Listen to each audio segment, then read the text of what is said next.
The new Corvette is coming. It hit the track for its first test ahead of joining the grid in 2024. And we update all of the new GT cars that are going to be on the grid at the 2023 Rolex 24. Buckle up, because you're about to go off in the S's.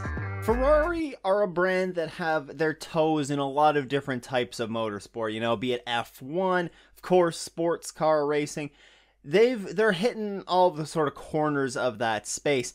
And one of the things that we haven't seen too much in the IMSA WeatherTech Sports Car Championship in recent years are Ferraris on the grid. Well, this could change here for 2023 with the release of the new Ferrari 296 GT3 that is set for its IMSA debut at the Rolex 24 Hours. Well, it completed 3 days of testing at Portimao that featured Alessandro Piriguidi, David Rigon, Daniel Serra, and Miguel Molina, who all took to the track, with indications of it being an overall positive test. The new Ferrari GT3 that was announced a few months ago, it's indicated by Ferrari that they plan to bring 5 or 6 of these to the Rolex grid, including a full season Michelin Endurance Cup entry in GTD Pro. It has been announced that Risi Competizioni have been confirmed to be at the first 2 races of the 2023 season with the new car,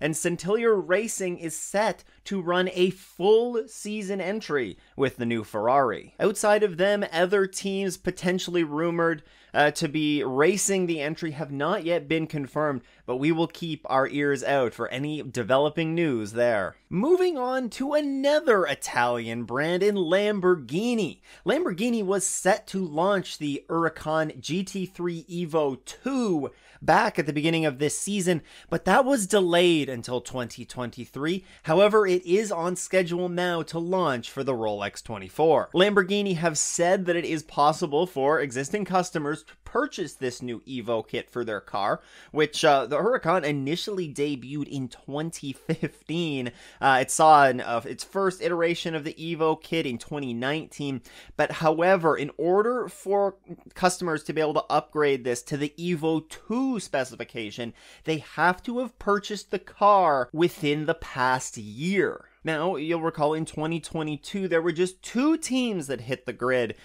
for full season competition anyways, that used the Lamborghini Huracan. And despite this, Lamborghini said they expect there to be at least 5 of the Huracan Evo 2s on the grid in 2023. They did indicate that they will have factory support for a GTD Pro team in the Michelin Endurance Cup, and assuming that Carbon with Peregrine Racing and NT Esport continue to run those Lamborghinis, then that brings us to about 3 entries. The 4th entry could be filled by TR3 Racing. They ran Daytona and Sebring in 2022 with support from Lamborghini, and then this kind of leaves just 1 mystery entry to be added. Should be noted that teams that are going to be running the cars should expect to receive them in December, so we're going to keep our eye on team social media pages when the calendar flips over, see if we get any more indications on who is going to be running the car. The Porsche 911 GT3R will also make its North American debut at the Rolex 24 in January, with the aim of having 5 or 6 entries on the grid. Now, you know, we've talked about this with Ferrari and with Lamborghini, and you know, there's a few question marks that are definitely surrounding those brands, and are they going to be able to get that many cars on the grid? Who's going to be running them?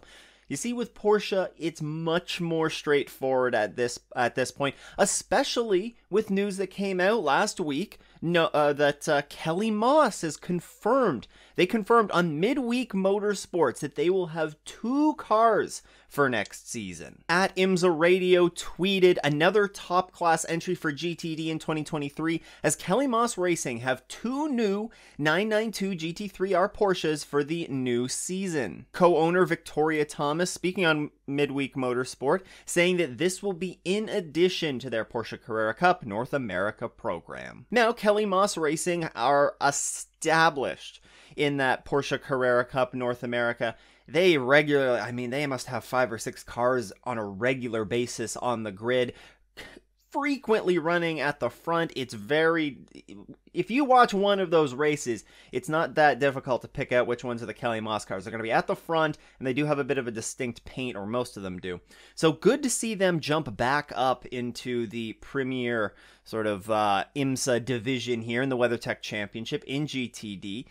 They also recently announced that they're looking for female drivers. They're doing similar to what Aston Martin is doing, and sort of a driver competition where they're going to fund a driver to drive. Actually, this is in the Porsche Carrera Cup North America, but potentially trying to build up their development system with some more female drivers. Overall, in the Porsche sphere, with those 5 or 6 that are on the grid back in August when they initially announced this, I made my predictions on who were going to be on the grid. Of course, this is before we knew that Kelly Moss was going to be on the grid.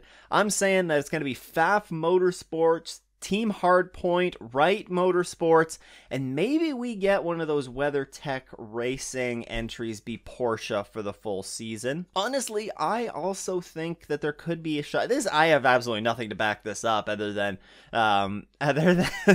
sort of gut feel here, but maybe Team TGM, who races in the Michelin Pilot Challenge, maybe there's somebody that could take the step up to the WeatherTech Championship, whether it be on a full-time basis or just for maybe the Michelin Endurance Cup. They did do it last year at Daytona for the Rolex, so definitely they have some history there and maybe worthwhile keeping an eye on. Do you think I'm wrong, though? Tell me who you think are going to be on the grid, not only in the Porsches, though, in the Lamborghinis and the Ferraris. You can hit me up on Twitter at OffInTheS's or down in the comments section below. Now, it should be noted that the Porsche is the first of the new cars to actually take to the track for a competitive race environment. It took to the track in early October for an NLS race at the Nürburgring, and then actually later in the month, Falcon Racing is going to be the first customer team that will take possession of the car and race it at an NLS race at the Nürburgring. Actually, an update on that: they were not able to actually start the race, so unfortunately